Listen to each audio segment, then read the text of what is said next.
Well,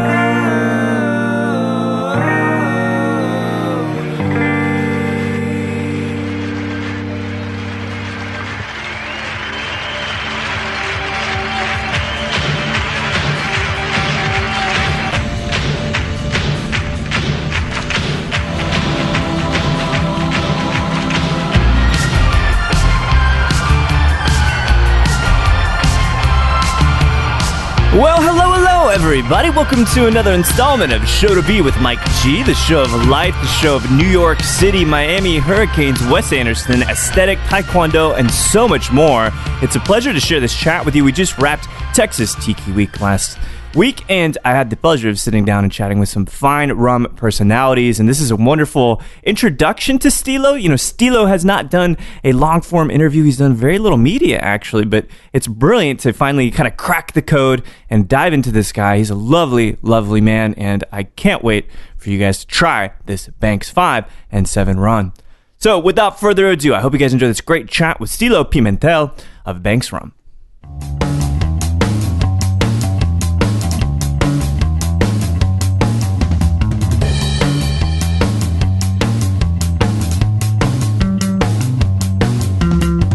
Started with my brother, actually. He's a designer, right? Yeah. He's a designer, but he's like one of these designers that you assume is sitting on top of a mountain meditating on his next project. Like, he takes it to that level, which I never really understood that level of passion until I got into bartending. And then I told him, I get it now. I get why you're in front of your computer 24/7. Yeah. And I'm like, get away from there. And he just couldn't do it, because he loved it so much. It's kind of like a subtle obsession in a way. That word often is thrown in a negative connotation, but no, yeah. It is, right? Yeah, that's exactly what it is. I mean, I get, and the gentleman who kind of honed my skills even further, his name is Kyle Ford, who was my boss Sounds familiar. for a couple of years. Yeah, man. He taught me so much about just looking at an image in a whole different way. It was kind of the Matrix. Like, you just learn to look at things differently. And I was like, oh, I see everything now. So he taught me a lot. And we're both Wes Anderson fans. Yes. Which helped greatly, more greatly understand how he looked at images, because we love that sort of balance in all these images and the panning of the camera in his movies. So I started asking myself the question, every time I take a picture, I said, what would Wes Anderson do? And that's always been my inspiration. Oh, man. Well, so Wes Anderson's great. There's a few points for me about his arc of filmmaking. Maybe like some downsides or down points to me. But so for you, what do you think is kind of the pinnacle for him? Not even form or not even like dialogue, but just in pure visual aesthetic. What do you think is his best work? Is in terms of or maybe just your favorite. Yeah. Oh man, probably The Life Aquatic. Yeah. Okay. Yeah, that's, I didn't know it until you just asked me that question, but it's the one movie that I see more than all his other movies. The second for me would probably be Darjeeling Limited. Yeah, it's beautiful. And then Grand Budapest would be my third. I love that one too. You get a mix of mediums and kind of animation and stuff. Oh man, it's a weird thing. I get goosebumps just thinking about just his movies just like speak to me on a whole different level, Yeah, and what is a visual balance with his stuff, because it's just as much about the absence of light and color as it is the addition. Yes. See, you get it. And it's funny because I get these compliments that I appreciate. It's not an ego thing. It's just a type of compliment that I get when people say, hey, your pictures are visually pleasing. Yeah. And it's what I get when I watch Wes Anderson films, where it's like, I just feel this calm, and just like when, I don't know, it just does sometimes, something. There's this word familiar.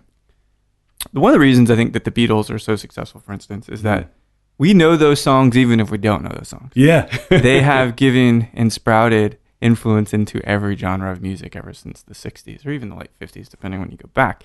So it's kind of the same thing with Wes Anderson. Few American filmmakers. Now, of course, he pulls from Truffaut a whole lot, right? Yeah, man. Which is great, which is a great thing. But he may be, like, in terms of modern aesthetically forward directors, he might be the dude that's setting our expectations about what's familiar in terms of aesthetic. And so, like, that's one of those things, and maybe that's why for me I feel peaceful too when I watch this stuff, because it's so and you don't pay attention to it until you decide to pay attention that's to right, it, and you realize that this is on purpose. It's not. It's that there's there's a connective thread. There's a reason to why he's doing all the things he's doing, and it reminds me a lot of when I got into film noir and that sort of imagery, and you don't realize that you're watching a specific, I guess, visual style of movie until someone tells you this is film noir and this is what it's supposed to do. Totally. And you're like, whoa. It's like the absence of light as kind of lighting the scene. Yeah. It's crazy. Like Third Man and, John Huston's Third Man. Oh, that's a great fucking movie. All right. So this is good. So we got this. I always tend to really connect with people when we talk about aesthetic, when we talk about film and music. Good. So stepping to the music piece. Oh, man. Is there any equally influential, maybe calming, maybe familiar artist that you really kind of cite as influential? Yeah. So again, going back to my brother, who's been my biggest influence in life. I was born and raised in the ghettos of New York City Washington in the 70s Heights, and 80s. Washington Heights. Yeah, it was crazy back then. Dangerous? 70s and 80s. Oh yeah, man. Yeah, man. It was tough. I think I saw everything that a human being should not see by the time I was 9. It was just it was matter of drugs fact, and though, right? gangs. Yeah. But his escape was the music that no one else was listening to in that area. Everyone was listening to hip hop and well, it was rap music back then. And is this like when I'm thinking African Bambaataa? Is that like that time period? Tribe Called Quest and stuff? Before Tribe Called Quest. But it was Sugar Hill Gang and all those people. And if you see that video of the Sugar Hill Gang, that's exactly what my neighborhood looks like. No kidding. It's just like broken down buildings, and it's just crazy. But his escape was a whole different style of music. He was really heavily into Pink Floyd, and music of the late '60s, early '70s. Rolling Stones, of course, the Beatles. He introduced me to the Beatles, so that music really became an escape for me. And he introduced me to my favorite band of all time, which is The Police. Oh shit! That's man, I love it because I can, and I don't even try. I don't even want to try to guess where someone's coming from musically. Yeah, but that's a brilliant place. That first record is one of the greatest punk records ever made. A lot of people don't even think about it. Hell yeah! And just he has an album called Regatta Blanc. Yes, which is exactly what their style is. It's sort of like this British style of early ska and reggae and all that. So, but his music, or their music, spoke to me on a whole different level. Like there's just so much poetry in the words, and it has helped me through a lot of tough parts of my life.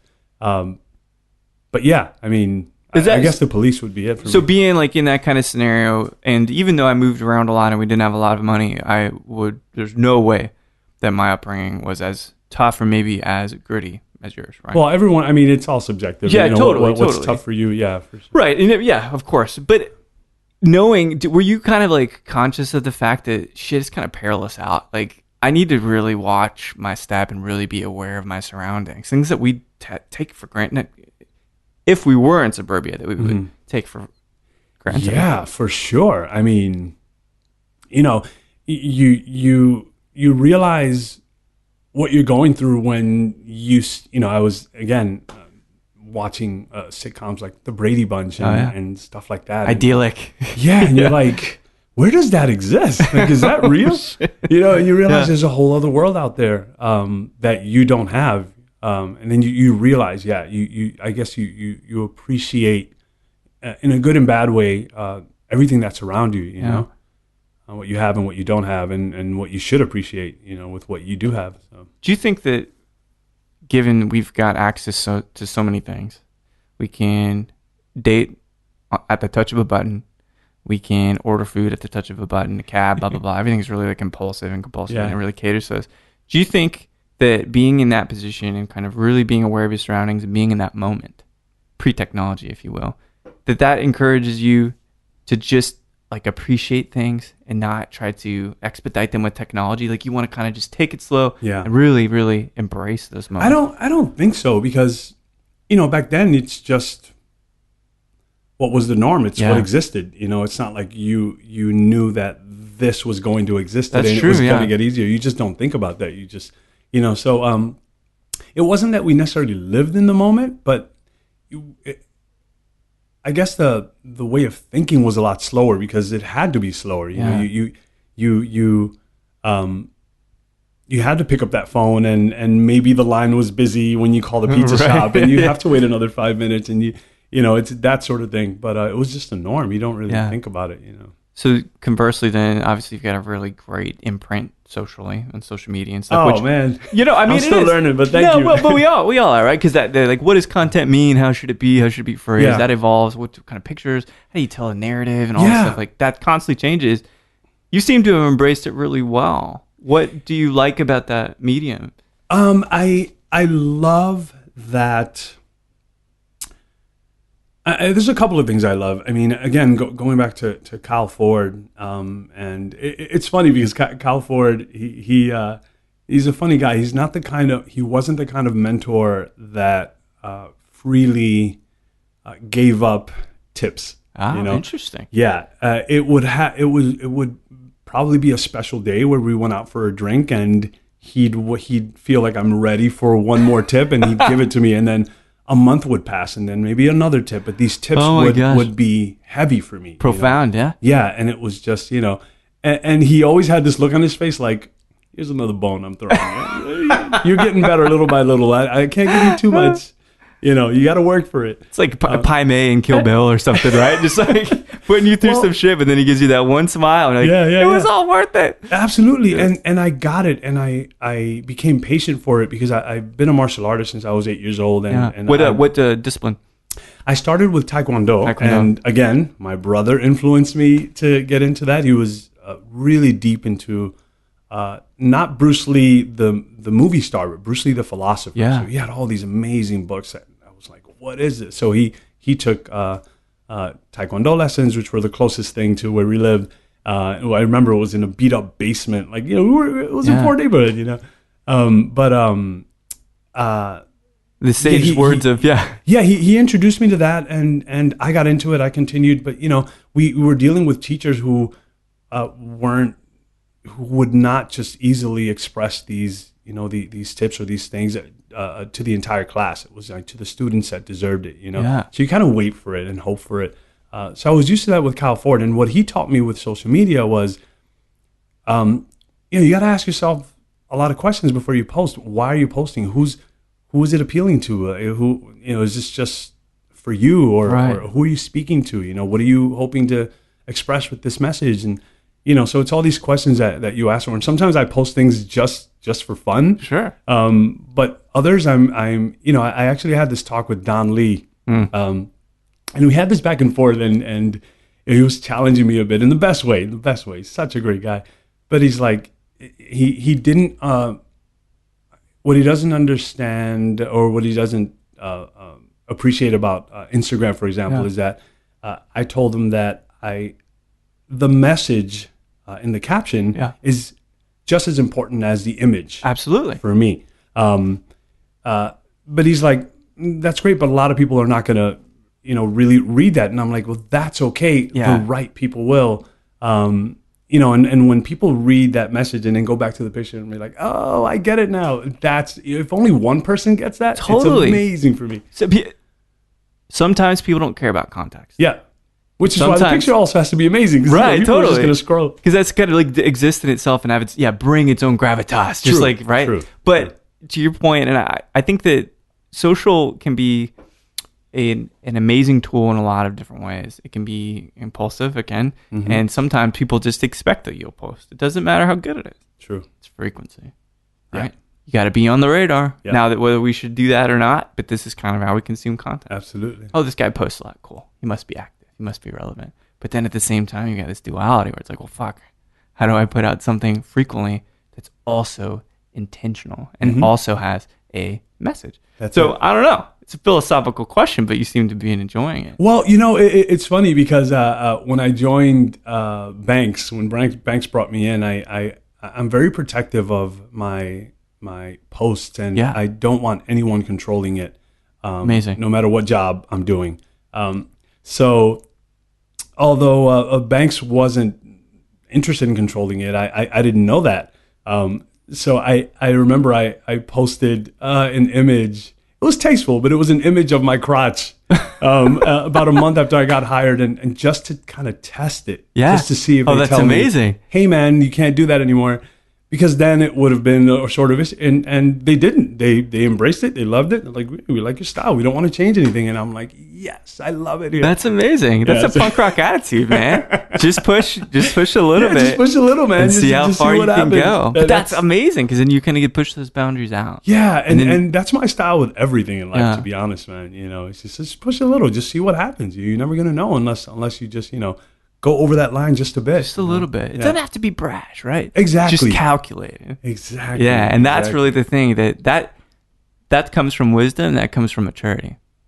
For sure. You know You're absolutely right about that. It does come from maturity, because I would definitely 20 years ago, I would not have been super afraid. Hey, can you see my testicle? Like, you just get a little more abrupt, probably. But that shit happens, And I love it that, we're meeting each other at this point where we're at these particular different crossroads in life, but really great ones, new opportunities.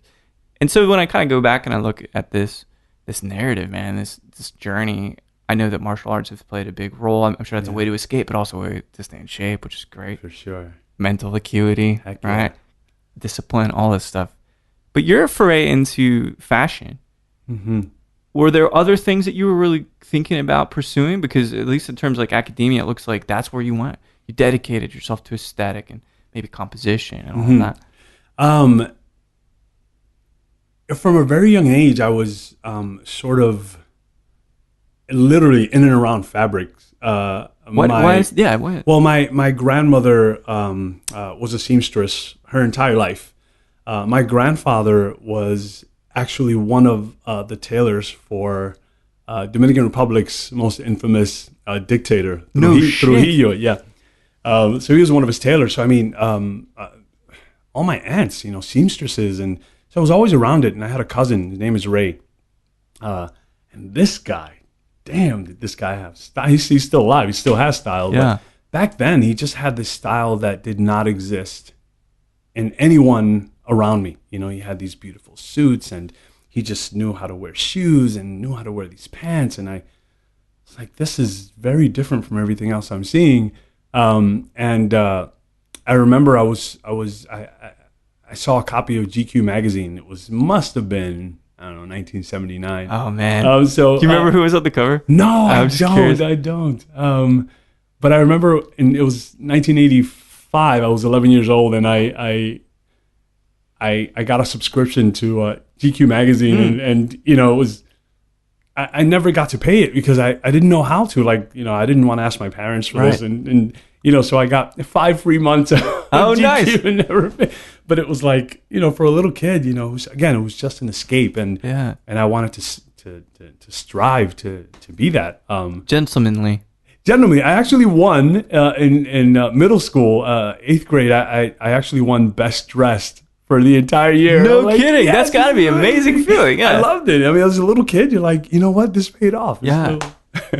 That's so okay. Well, it was everything is intertwined, right? So in the martial arts, I for the most part, I studied Aikido. And, when you're putting on that uniform and that hakama, which is a sort of skirt, and the process is such a meditative process, and it's like you're putting on an armor. It's like you're becoming. It does something to the way you feel. So that extended to to fashion, and I took so much pride in ironing every single piece of clothing, and just putting it on, and every button, everything was a process, and it just made you feel regal. Sure. It just changed you. It just made you feel powerful. That's a beautiful way to look at it. Yeah. Sometimes when when I put on these pants this morning, I really think about how regal it was. Dude, I have a favorite pair of jeans that are the most beat up things in the world, and they're my home jeans. But when I put that on, it's just, I feel like I'm a different person, right? So I'm ready to cook. I'm ready to clean. These are my Wow. in-home pants. These are my Stilo pants. Yeah, that's incredible. Yeah, so it doesn't matter what it looks like. It's just putting you into that frame of mind. That's it. That mood. Frame of mind. Mood pants. Oh man, I love it. I've never thought about. Well, I mean, the absence of pants perhaps is a mood, but Well, when you think about, because there's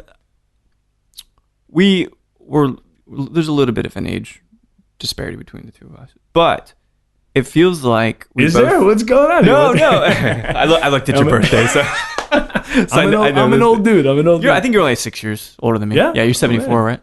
Yeah. So you're doing well, man. Yeah, I'm trying to remember. I memorize numbers like a fucking like I'm Rain Man or something for some reason. But I think we both come from a time where being a gentleman was something that was sought after. Mm-hmm. I never, even to this day, feel like if I open the door for a woman or a man alike, that it is a posturing movement or a posturing gesture and that I'm trying to establish a dynamic. I also think that man buns are kind of ridiculous. I think that they're counter gentlemanly, right? I think dressing up, being articulate, caring for women, respecting people, and all these things. These are core Cary Grant kind of qualities. Yes, and Cary Grant happens to be my favorite actor. No shit. It's so funny that you said that. Oh, that's Chris. My mom's favorite too. Yeah? Yeah, she had a huge crush on him. Good Girl Friday, one of my top 10 favorite movies. Oh, it's great. He's a brilliantly nuanced dude, right? Do you think just like taking the past 10 years, where we're not even really you and I are, but sometimes we're behind a screen, we're not even really interacting, but maybe chivalry, maybe being a gentleman is kind of dissolving. How do you feel about that? It is, and it's unfortunate, and I actually don't even know why. I mean, I don't know. I have two kids, and I teach it to them at all times. I don't know what it is. There's something's lacking, and I really don't know what it is. There's just I don't know. It's just a weird loss of structure. Like you'll open the door one day, but then the next day you're like, no, you can't. You can't. It's got to be in you. Like this is what you do. Right. This is, it's such an easy way to make someone smile, whether it's a man or a woman. Doesn't matter. Of course, doesn't matter. Yeah. So it's a shame. I have no idea why. I think that because when we're forced to interact with each other in an interpersonal way, we kind of understand body language, and we understand that we may, in fact, have to create pave ways for each other. Mm-hmm. Oh shit! There's a bunch of stuff on the ground here. You pull them over and walk them around it, right? Men or women alike. Yeah. Same thing with you're walking behind me. I'm gonna open the door for you because I'm aware of my surroundings. Because this is a community of people. We live in a place where there's people. But I just think we're here. As I do this kind of pantomime for holding the phone in front of your face, and that it takes us out of the moment. So the real surroundings. I think that's it right there, man. I think you just said it. Yeah, that's what it is. And that's another thing that happens. We're in an age where, and I guess I'm like that again through Aikido.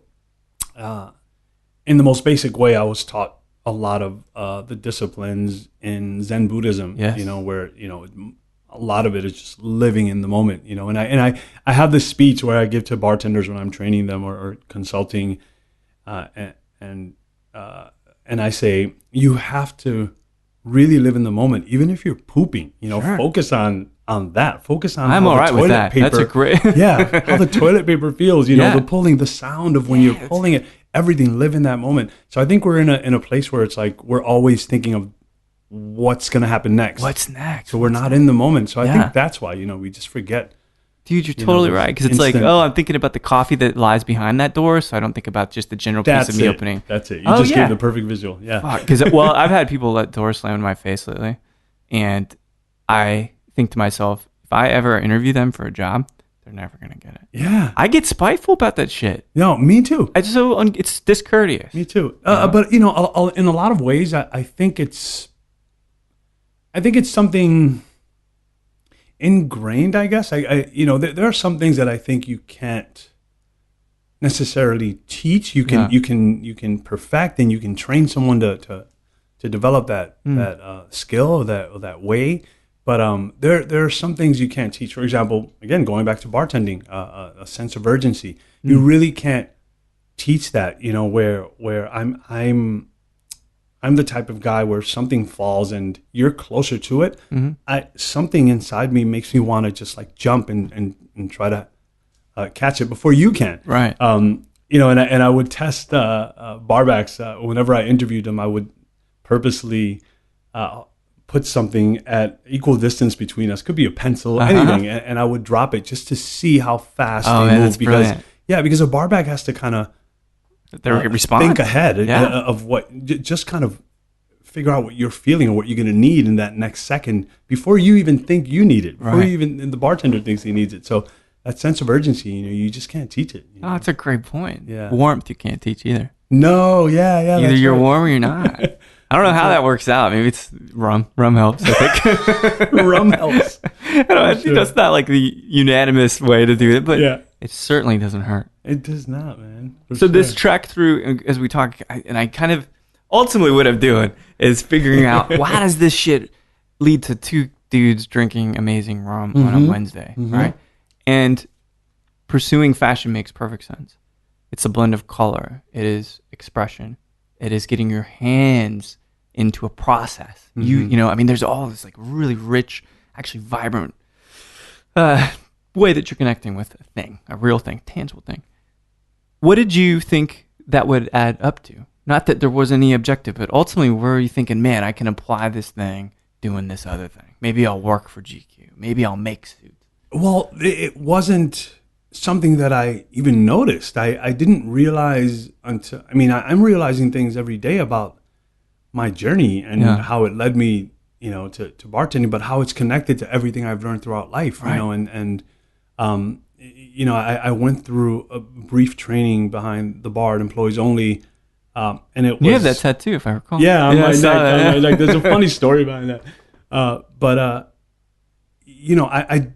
I don't think it was an accident that I met Dushan and the fact that he takes a Buddhist approach to bartending. And that blew my mind. Because you already kind of appreciated those sensibilities. Yeah, right? And I needed that. Like anytime I'm being trained by someone, I want them to remind me, exactly. I want to respect them in that way, and I want them to have that sort of aesthetic, I guess. And Dushan has it, man. And it's just the way he speaks is like every time he opens his mouth, I just want to stop everything I'm doing and just like become a sponge. That's amazing. So that everything I've done from the martial arts and going back to and going into fashion and going into bartending, it's all connected in the way I approach it, and again, everything is visual for me, putting on that uniform just made me feel like I can be more, Wow. In fashion. Again, I remember I had a vintage police t-shirt that I hardly ever wore, man. And every time I wore it, I just, it's just an amazing, it's like you feel unstoppable, Yeah. And not that you need something to put on to feel that way, but it doesn't hurt because it's an extension of you, you're wearing it because you like it. Right. You're actually defining it. Yeah, as it defines you a little bit, but you're still the person driving that. If you're wearing a police t-shirt, hey, do you like the police? Yeah, man, what are your favorite songs? I can list them, and so it's a part of you for sure. But, and again, bartending, going back to Zen Buddhism and living in that moment and being accountable for every single step you take. Yeah. It's what Dushan teaches, where you're accountable for your space. And as soon as you're done using something, everything goes back at its exactly where you found it, where that bartender can walk away to go to the restroom and another bartender comes in and it's the same setup in every station. It's like he doesn't have to clean anything. Right? She doesn't. Yeah. What's that? Mise en place. Like yeah. But it's hard to get that in the bartending world because you're moving so fast. But man, they do it well at Employees Only, man, and it's just a beautiful. It just looks like a dance. It's gorgeous. Yeah, it's gorgeous. Yeah. I haven't had a chance to talk to Dushan, but I had a chance to interview Jay. And that's my man. Yeah. And we're lucky to have him in Austin, right? I'm glad he got away from Dallas. Sorry, Dallas, but it's good to have him in town. And he has that same kind of quality to him. Yeah. It's a little more cordial in Greek. For sure. Yeah. But it's still Zen-like in a way. For sure. And you get that just by shaking his hand, yes, right? Absolutely. Like you either have that or I don't know. It's just something, when there are certain people that'll walk into the room and they just create this energy just by being present, and just by smiling. It's just, they're just people that way, Absolutely. And Jay's like that, and Dushan's like that. And do you fancy yourself that way? I'm beginning to think that you're the same kind of oh guy. man, not at all. That's the funny part. I'm kind of outwardly I'm kind of a show off, but I'm as humble as they come, and I want to have that. When I come into the room, it's weird with me because I think I'm not at that level yet. And I mean, I don't know, maybe the person doesn't even know they're at that level, but I don't think I'm at that level. I think those people walk into the room and it's not their goal to create that energy. Right. It just happens. Well, it's what humility is, right? Yeah, exactly. But so that's the thing, is that you're good if you don't know, right? But every time I walk into the room, I want to make, I'm hoping to do that for people. Yeah. I want to create this positive energy, so I kind of work a little harder at it, where I'm smiling and shaking hands and, touching people's shoulder. I believe in that power of touch, I think once I lose that consciousness of it, then maybe I'll be at that level. I think it'll take years, but I don't think it matters. I don't think so. Yeah, I don't think it matters as long as you have that goal, man. To walk into a room and not suck out all the great energy, right? Why would you want to? And there are people like that, man. There are people they just like that. to complain and all of that. Yeah, it seems like this inner calmness that I'm gathering from you.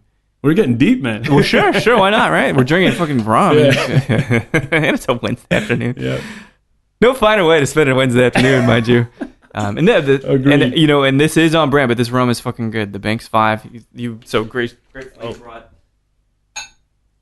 Yeah, man, we're enjoying it. I'm so proud of this rum, and this is intense. And this, awesome. This is nice because in a way, this is our cinematographer for this conversation. Mm-hmm. You know what I mean? It's kind of framing it, and we're kind of going and we're acting in this moment, which is really nice. Yeah. But no, do you get rattled? Do you have that vibrant, kind of passionate, fiery response to stuff? You seem so centered to me that I almost don't see it. Yeah, I do. Yeah. And I do, and it happens to me, and I don't know what's happening to me until I'm halfway through it, and I'm like, whoa. Let me tone it down a bit, and not in a bad way. It's just like I get so excited about certain things. But I don't know. I guess again, it's with age. I it's funny that you said that because I feel myself becoming just calmer and more centered and just more, I guess sure of myself, and that's such a great feeling. You know, when you lose some of those insecurities. I think it's great to keep some of those insecurities. It keeps you on your toes and it keeps you more self-aware. Yeah. But yeah, I mean, especially when something you're passionate about, it's like it's hard, right? It's hard, man. I just want to yell it out. I found myself, like, I was talking to somebody about something that I was passionate about yesterday. I'm like, oh shit, I'm not meaning to be defensive. You're like, no, I understand. Because I feel like I'm defending myself here. I don't really know, but it was just this outpour of passion about whatever it was, right? But I think that has to happen. We can't censor. And you can't. Yeah, you're right. You can't. Pointless. And whenever I see someone get that way, I do nothing to stop it. Because it needs to come out. Absolutely. Yeah, it's beautiful. So employees only, would you consider that kind of the first and maybe most influential job that you had as you forayed into cocktailing? Oh yeah, for sure. Yeah, for sure. Again, because it just led back to that whole, Buddhism thing. Whenever I walk into employees only, and I use it as an example. I remember I was consulting for this mega bar that only opens in the summertime. Mm-hmm. That housed maybe 10 bartenders behind the bar. It was that big. I mean, it pulled in maybe, 3,000 people on a Saturday. God damn. That's crazy. It's an outdoor bar, whatever. But I remember I was hiring bartenders, and there were some bartenders who would come back every season. And I remember one bartender said, and I had met him, and I talked to him, just kind of sized him up and figured him out. And he says, hey man, every year, I'm at point. I'm at, wherever the guests come in, that's where I am. I'm the fastest guy here. And, I'm like, that's great, man. It's great that you're fast. I'm not looking for the fastest person to be on point, to be the first person that people see. Right. I'm seeing I'm looking for the friendliest. Ah. Because what we're supposed to do is get these guests to forget whatever was happening outside and change that mindset. You know, a lot of these people are coming from work. Maybe they've had a bad day. They're cranky. It's up to us to make them forget about that. So as soon as they see a friendly face, we start to control that environment, you know, and help it just become a more positive place. And that's what I get every time I walk into Employees Only. It's like, it can be packed as hell, and someone will always greet you and look at you straight in the eyes, and they acknowledge that you're there, you know, and it makes you feel welcome, you know, at whatever hour, you know. And I think that's huge to be able to have that in any establishment. It's not easy to be a bartender, you know, and deal with that many people and that many types of personalities, and, you know, people are yelling at you, and, you know, it's hard to stay centered. But they combat it by just doing that, which is so simple. You know, smile as soon as you walk in. Killing them with kindness, kind of thing. That's it, man. You know, it's gonna lower your, it's gonna you know, drop your guard, and you're just gonna be like, all right. Can you yell at someone that's sincerely smiling at you? I think it's mathematically impossible. I don't think you actually can do that. Mathematically impossible. I love it. That's true. But I mean, that's a good way to disarm people. Honestly, be cordial and warm. It's so simple, man. It's so simple. It really is. You know. So as you see, obviously, I mean, you have a decorated, your resume is fucking massive.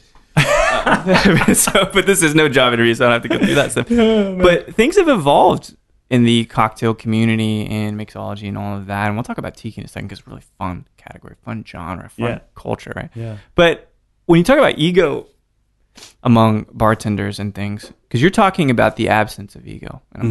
You're talking about what's best for other people. Selflessness, martyrdom, even maybe to a degree, right? Which selflessness. I experienced that.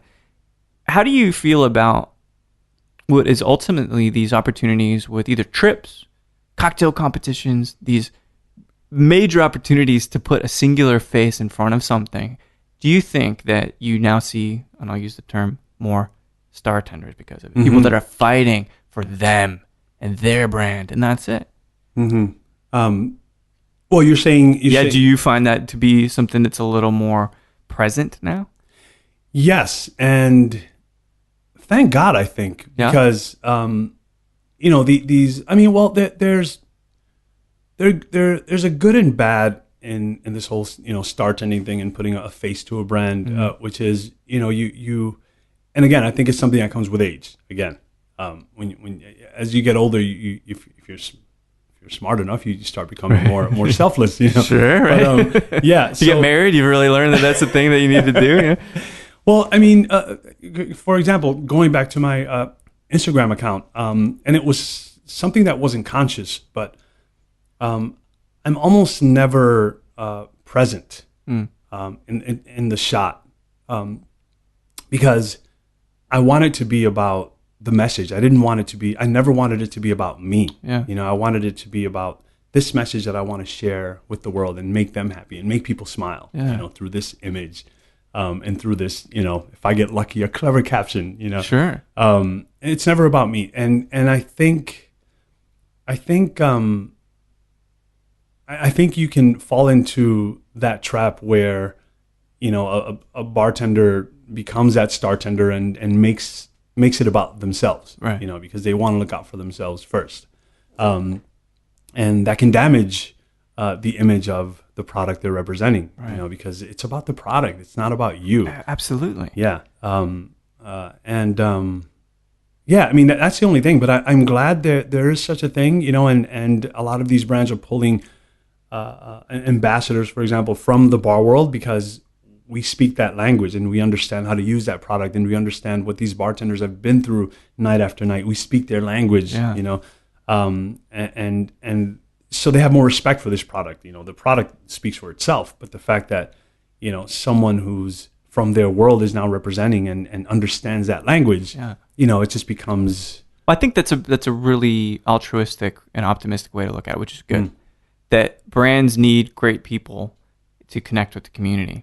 Because the only thing I've got a problem, if you've paid your dues, because I come from music ultimately, so if you haven't, I've said this fucking analogy every time, but if you haven't set up a drum set and had to carry amps and that Ampeg 8x10s up a staircase, that's it. Then fuck off, You said it. You said it. So if you've done that, damn well, like then you can connect to those people that are in the trenches that are really working. Yeah. And so I guess to your point, I think it's really brilliant that and positive that it is and can be that way for someone that worked really hard, that they can connect with people and say, you know what, I love this thing too. I know it's a brand. You know, we talked about the branded nature of our chat or what potential chat would unfold and like, you know, brand's good, off brand's good, whatever, right? But I think you're right. It's about people again. And if it remains that way, about the community, then it's for sure. And, you know, another, you know, I've been, oh my God, I've been so lucky, man, because in every part of my life and career, I've just been lucky enough to be in the presence of people who just became mentors and have shaped my way of thinking. You know, again, so Kyle Ford's boss, which was our boss, I guess, when I was working with Kyle Ford, Richard Lambert. Oh my God, this guy again, another another one of those Zen masters, you know, who can. You know, when I came into that gig where I was working with him, it's not that I had a bit of an ego, but, you know, it was hard for me to really listen to others as much as I listened to myself. And it takes time to drop that, man. Yeah. Because you feel like you have to prove something, you know. No, you're right. And that comes from being self-conscious. Yeah, absolutely. Right? And as you mentioned, these kind of these flaws in ourselves that we have to have. Yeah, absolutely. Yeah. And he taught me in the most indirect ways, you know, to drop that and not make everything about myself first, you know. And he would, and I remember there were times I'd go into the office and we'd be alone. He's like, "Hey man, have a seat." And I knew that he's about to give me a 1 hour conversation, possibly about not a bad conversation, just possibly about one picture that I posted, but he'd go into like the details of it and the philosophy and, you know, how to help me grow from there. And I don't know, just the way he spoke to me, there are certain people in my life that speak to me and I'm just like a little kid again, and all I do is listen. Yeah. You know, and not everyone else can get through to me except that person. So Richard Lambert is one of those people. I don't remember why we got into him, but I forget what you asked. Well, about you talking about ego and like singularity and how people are doing things for themselves, and you know, you come in and you actually have this dude that's like, all right, here, listen, sit down. Yeah. So I mean, he was influential to this day. You know, I try to get a FaceTime with him, and sometimes it's tough because I don't live in New York anymore. Wait, you're in Florida, right? Yeah, I just moved to Florida. Okay, so that's why I was curious. You're like, why the hell would you willingly be in Florida as Irma's hitting? You know, it's funny. So I've gone through a lot in life, and I'm thankful now that I've been through it, because it's made me who I am today, and it's made me a better person. You know, and I don't believe in that mentality where you know you're a product of your environment, because man, where I grew up, I should have been dead by the time I was 12 if I did what all my friends were doing. You still keep in touch with anybody? No, right? Man. And I'll tell you why. I'll tell you why I don't. It's just one of the saddest experiences of my life. I remember when I was 17, and I went into a bar because there was some sort of illegal gambling going on in the basement, you know, and I was just meeting someone there, or picking someone up there. I won't say who. But we came out of there, and I didn't realize that it was, you know, one of those spots that, you know, sells drugs. Yeah. But I was being followed, you know, and I got held up at gunpoint, you know, for a pair of jeans and a T-shirt that were in my bag that they thought were drugs. Really? I ran to the precinct, scared as hell, tried to describe what these guys are. They brought out these, you know, these books. They were pictures back then. And every other page I turned was someone that I grew up with. Oh, shit. And to the point where I was just so sad that I'm like, you know what, I'm kind of done with this. I don't recognize anybody anymore. I just want to go home. Yeah. And it made me so sad, you know, that this is what they had become. They all had criminal records, you know, and thankfully I didn't. And a lot of it has to do with my brother, you know. He's just protecting the hell out of me, you know. Man. I remember we would leave the house when he was forced to hang out with me. He's about 5 years older than me. And he would hold my neck and walk me around that way. you know, and every time he turned, it was like this. And I would complain about, oh, my neck hurts and my brother did this. And he would get in trouble for it. And I realize now that, you know, I thank him for it because it was the way he would have to keep me in line. You know, while he was having conversations with his friend, he would just, you know, hold me and make sure that I don't go anywhere.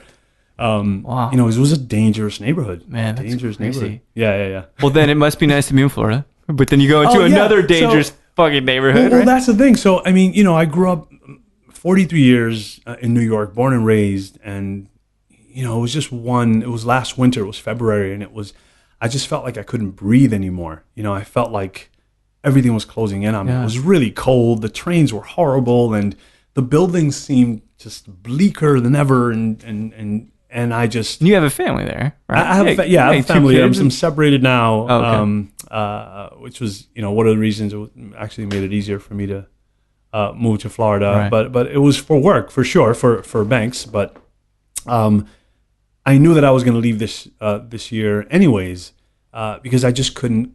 I just couldn't breathe anymore. It was just something that it was just one day. It just hit me, and I went straight into my office and I told my boss, "It's February. I'm giving you enough time. I want to be extremely honest with you. I'm leaving by the end of the summer. I can't do another winter here. I'm just not myself anymore." Wow. And I moved to Florida, and it was like a rebirth. So I don't know what it was, but I knew I would find it there. Sometimes, for me, that's the thing, like going into the woods. Yeah. That gave, well, beyond all the extra oxygen, which doesn't feel so bad, but it's like, it's opening, it's freeing. Because... Well, you know, I've always been enamored with this sort of beach town life. Yeah. You know, speaking of tiki, right? That's right. So I mean, you know, and again, I was there 3 weeks, and then we get hit by Hurricane Irma. You know, only sort of 3 weeks. Only 3 weeks. I didn't realize it was that short amount of time that you had been there. Yeah, man. So I posted something about like, hey, man, I like. You know, there are places, you know, like New York, like you're not considered a New Yorker unless you've been there for 5 years or something. Whereas in Florida, I'm like, I'm a Floridian now. I've been through a hurricane, man. That's it. It's official. That's all you got to do. All right. That's fair. I'll give you that. That's probably pretty good. It's a good rite of passage going through what was one of the most historically strong, you know, or rather strongest hurricanes in history. Well, you know, what I posted was, I said, when you're helping someone put up shutters, these hurricane shutters, you're officially a Floridian. And someone commented, no, man, the fact that you stayed makes you a Floridian. Wow. Damn. There you go. Damn. That's it. That's amazing. Actually, it really is symbolic, man. Yeah, it's sure. Good on you for staying part of the community and helping, you know? And how you made it to Austin, I think for me, I was like, I don't think Stilo's going to make it. I think you're gonna get stuck. I got here late, but I made it, man. You did, it's my first time in Texas, and it's just been such an amazing welcome so far, man. You visited some great spots last night too. Garage, Nickel City, Townsend, Nickel. I got to go to Nickel City, and I had wings at like 1 a.m. Amazing, like, right? This is it, man. But as soon as I went straight from the airport to the Townsend. Yeah. And the bartenders there, Aaron and Jeff and the crew, you know, they knew what I had been through, and they're like, first thing they said was, "You want a shot, dude?" 5 or 7. They're like 5 or 7, and I loved it that they said 5 or 7 banks. I'm like, let's go for the 5, man. Let's start with that stuff. So we all did a shot, and they're like, welcome, and it was just so beautiful. You know, it was the first thing I did as soon as I got here. That's the town for you. You know what I mean? That's how Austin can be. Yeah, man. And especially in this industry, I think it's like that anywhere, but especially here, we really love people. Yeah. You know, I think that's a great thing. Yeah, for sure. So how did you make this? Because, all right, so we've been sipping this rum, you know, and I can't hold back anymore. I mean, it's like making a mother sauce, okay? Yeah. So you use all these ingredients that singularly have this incredibly important role in the whole totality of the sauce. Yeah. Rum's great, right? Most people familiar with Puerto Rican rum. Yeah. I like Guyana, we were talking about that. Jamaica's got that funk. You got rum from Barbados, Trinidad, even Colombia, right? Like everywhere. So one, how did you make that jump into brand work? That's an interesting question. And I had this conversation last night. Someone asked me that because when I did it, it wasn't as widely known as it is now. Yeah.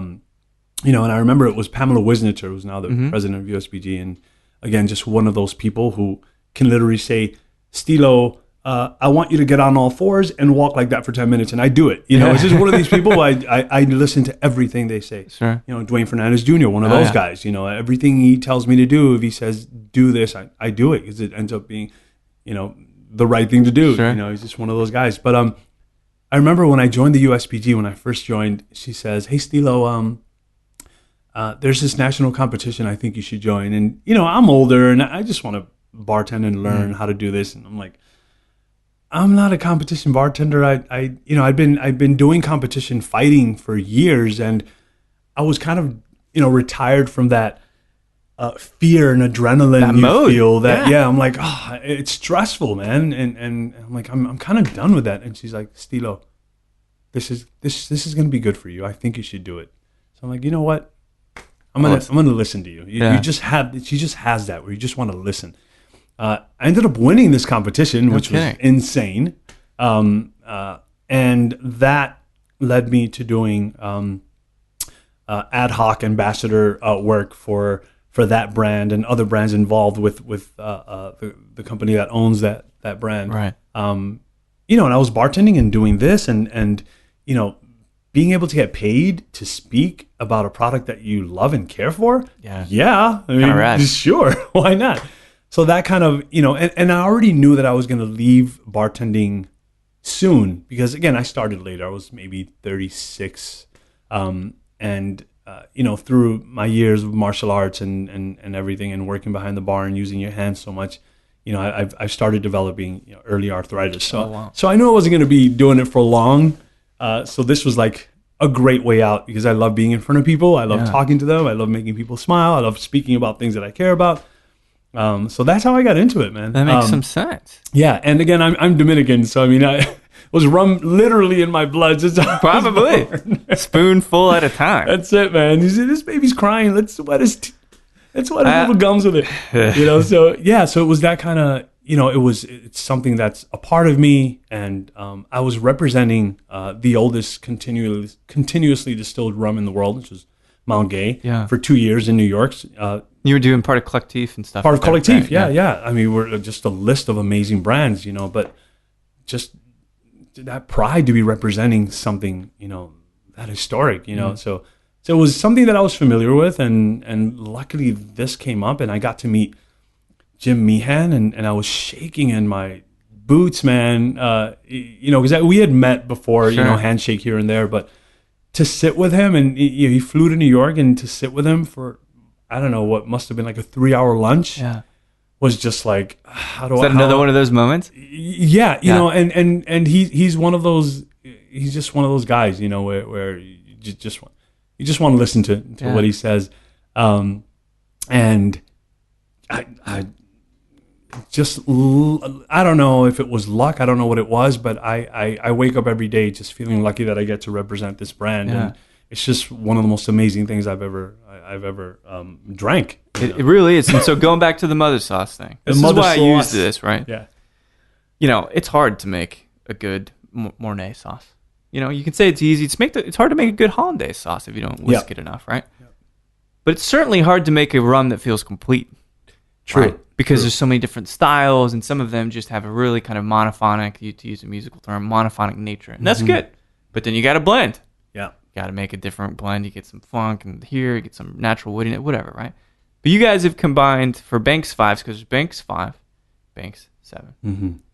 5 contributing countries in distillate, 7 contributing countries in distillate of different ages too on that particular different ages, yeah. All between 3 and 5 years old. Yeah, which is it's great because it just gives you so much breadth of flavor. For sure. And this is not a brand thing. I really love rum, and I'm impressed by that concept because that's compositional. It is. You know what I mean? Oh my God, yeah. Because it's saying I'm going to take the best things from these other things, and I'm going to build a greater. Because I don't know, you buy like a car if it's made all in the same place, but if you could get the shocks from someone else that are really good, man, it's like all custom parts. Yeah, no, you're right. You're right. What it is. You're right. And it's funny. I wish I could remember the name, but there was this cognac blender who said, "With aging, God has a hand in it. With blending, I play God." Perfect. I love that phrase. It is, and I'm paraphrasing, but it's basically that. You know, you just. You know, and Jimmy Han said it right when we were in Amsterdam, and he said something, and I wrote it down, and he said, we don't blend to please the masses. We don't blend because these are the regions that are cool. We blend to taste. Yes. I'm like, damn, that's it. Well, that's the people pleaser right there. Yeah. Taste good. And rum is already, it's not a massive category. So you've got to introduce. It is, man. You got to like introduce a little bit of a unique perspective. Yeah. So the 5 and the 7, I think, again, because you were just talking about how Imbibe was saying it's like kind of like makes the best dacri. Which makes a lot of sense, right? Yeah. Because it's almost unfair. Because you're pulling all the elements of rums that are brilliant, putting them in one place. Yeah. It's the dream team in a bottle, right? It is. Yeah. It is. And again, one of my bosses in banks, Magali Podesta, she always says it. It's a world of rums in a bottle, and yes, it's exactly what it is. And it's fun because there are so many cultures, so many flavors and aromas involved in one bottle. And so much history, and it's just kind of fun. Yeah. It's so much fun, and it's a process that's been going on for over 300 years. Is rum blending process, and we're just trying to do it right. That's amazing. And another thing that I think I really find important is it's easy, and this is one of the reasons I think tequila becomes really, really kind of sterile because you're just keeping it all at 80 proof. Pumping this up an extra 3% really does make a difference. 86 proof blended rum, proof, man, 43%. That's nuts, and that's and it's great because. There and again blame it on prohibition and how these countries and it's not a bad thing. I get what they were doing, but places like Cuba and places outside of the U.S. during prohibition, where they wanted to reach the American market, but they thought that maybe rum was maybe too pungent, too funky for their flavor profiles. They kind of dumbed it down. And we're not that anymore. And it's funny. I spoke to Jane Danger, a mother of pearl, and she said, she loves Banks. She's always loved Banks, but we were talking about her wanting to work with it on a deeper level because she said people aren't afraid of rum anymore. People are not afraid of what rum is supposed to really taste like. Which is that rum drinkers call it the hogo, which is this funk and aroma that you feel, and you don't want to hide. You don't want it to be, the vodka of the rum world. Right. You don't want it to be this sort of workhorse. You want it to share the stage. Well, yes, you want it to have a presence. You don't want it to be flavorless and neutral. Exactly. You want it to have a strong personality and be bold. Right? Yeah, that's it. So it successfully really fucking does that, and I'm so pleased to share with you, and I'm glad that it's happening during Texas Tiki Week in the spirit of that. Yeah, this is a great thing. And when you said you're heading out tomorrow, right? I'm heading out tomorrow to Houston. Nice. And meet some more fine people out there, and then going to Los Angeles and then San Francisco, just spreading that Banks love, man, and just meeting people. But this is what I love about the way the people behind Banks work and the way Jim likes it himself. And it's that I'm not coming into these cities that I've never been to before. By the way, I've never been to Texas. I've never been to California. So again, rum is opening a whole new world for me, literally. Yeah. I'm going into these places and just without an official mission. I want to meet these people. I want to see how they think. It's a whole different culture. I want to see how they think, what they think of rum in general. Can we have these fun conversations?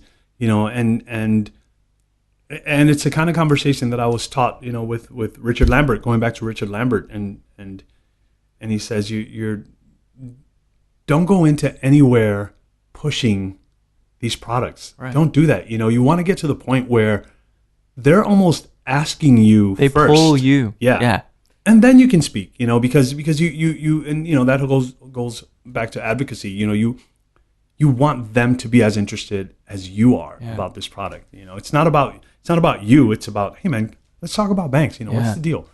So it's fun that I get to go into these places and just kind of meet these people and hug them and shake their hand and just hang out with them first. And get to know them. Hell of a job. Can't say I'm not, a little envious, I'd say, probably. It's like the Anthony Bourdain of the rum world. God, that's the best job I've ever heard of. I'm going to write the job description for that job and just go looking around for it. That's it, man. I mean, I'm convincing them to take me, to all these origins and just because I want to get involved in the culture. I want to see what they're doing in Guatemala and Panama and Guyana and Jamaica. I want to see how everyone does everything. And what happens when the workers go back home? What are they doing? What are they drinking? That sort of thing. And I don't know. I think that's when you go beyond the brand. Of course. And they love that. Banks embraces that, which is great. Yeah, you go into the community basically. Yeah, yeah, absolutely. Well, so I've got one last question for you. Yeah, and this is good. Yeah, right. So I don't know which way you'll take this, right? Mm. So you are sipping because we're in this mood, and I really love this rum right now.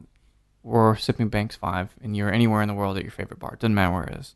And you can sit there and have a conversation, an in-depth chat with somebody that you've either living or deceased. Who would you love to just sit there and chat and wax poetic with? Oh, wow. Damn. And of course, this is seasonal. This is monthly. Like it changes all the time. Whew. Doesn't matter. Doesn't have to be in the bar world. No, not at all. Man, who would that be? Probably,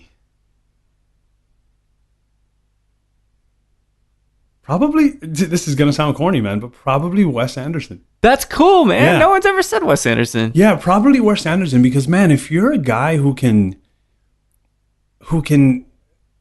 have all these major stars in your films and strip them of everything that says I'm acting, because it's almost like they're not acting in his movies.